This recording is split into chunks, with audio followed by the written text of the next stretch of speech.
So we've got this one woman out, a UCLA grad student, 24 years old, working in a furniture store who was gunned down this past weekend.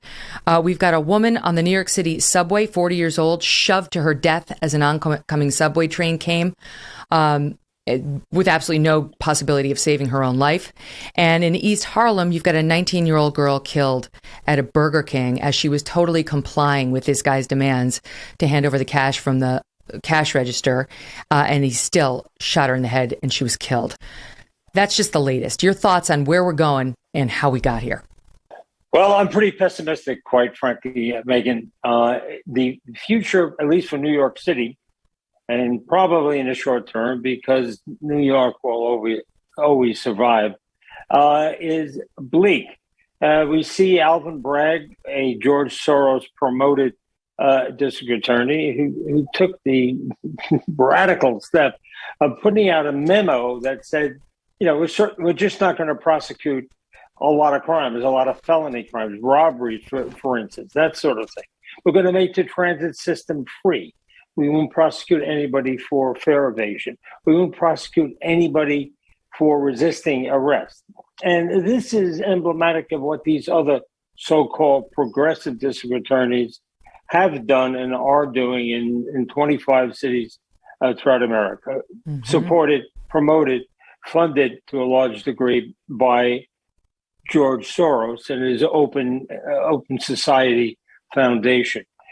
He's been doing things like this for years, but this is really an insidious plot that he's foisted upon us. And it has resulted in criminals knowing that they're going to walk free. It resulted also, to a large degree, in bail reform, which has not worked well, certainly not in New York City. So another thing that has to be factored in is that in the aftermath of the death of George Floyd, cities, counties, states throughout America overreacted and put all sorts of unreasonable rules and regulations upon the police. Now, there's a lot of discretion in policing. Cops can make a decision to act or not to act. So police are reacting by pulling back, by not engaging in the proactive strategies that have been so successful certainly in the 90s and in 2000. Mm-hmm. So the Ferguson effect. The cops, well, that's right, exactly. The Ferguson effect, which is 2014.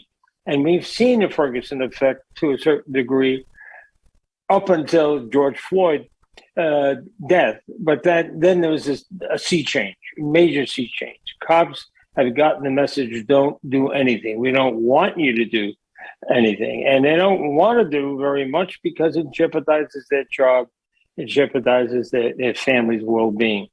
So unless we can remove or alter some of these restrictions, police understandably are going to be hesitant to engage, certainly in the way they were engaging prior to Ferguson. Mm-hmm. You can see it. I mean, you're a cop out there right now. You see somebody like Kim Potter, who made the mistake of pulling her gun instead of her taser, and she's about to face a sentence that could be 15 years for a mistake. Think how you're feeling about willingly intervening in a situation that may result in violence, where the defendants in New York are now being told, don't worry about resisting arrest. We won't charge you with that. Resist all you want. Go for it. Try. If you can get away, good on you. Because according to this DA, will no longer be pursuing that crime. And by the way, it's in several cities now. We're seeing this so-called Ferguson effect, where the cops pull back because they've been unfairly demonized by the press, by some of our leaders, and so they're thinking, why am I going to risk my life, my relationship with my family, for this? Here are some of the stats. Chicago, 797 homicides in 2021. That's 25 more than the previous year. It's almost 300 more than the year before that. Most since 1996 in Chicago. Philly, 559 people murdered last year, most in the city's history. Los Angeles, 392 homicides as of the end of 2021, most of any year since 2007. Houston, 18% rise in murders over the last year. Austin, highest murder total since 1984. Portland, Oregon, highest murder total since 87. Rochester, New York, highest since 1991. I could go on. The murders are spiking in all of our major cities. And you know what's not spiking? Police killings of suspects. And the experts say that is an anomaly. Normally, when the murder rate goes up, the police killing of suspects goes up just because there's more interactions. Things can go south faster. It's not happening. And this expert was saying in one of the pieces I read, Ferguson effect. These cops are like, I'm not getting engaged. Yeah. Not getting out of the radio car like they used to.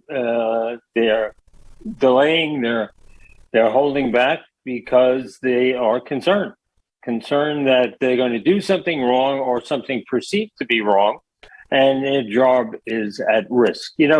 12 cities in the U.S. in 2021 had record high murders, and the country had a 30% increase in murder in 2020, which is we've never had before, never close to that.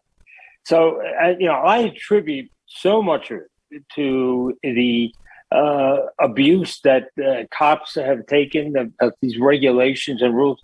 For instance, in New York City, the city council removed the qualified immunity defense, which is basically a good effort defense. So cops cannot use that in cases in the city, not federal cases, but cases brought in New York City. Now, the city may or may not indemnify them.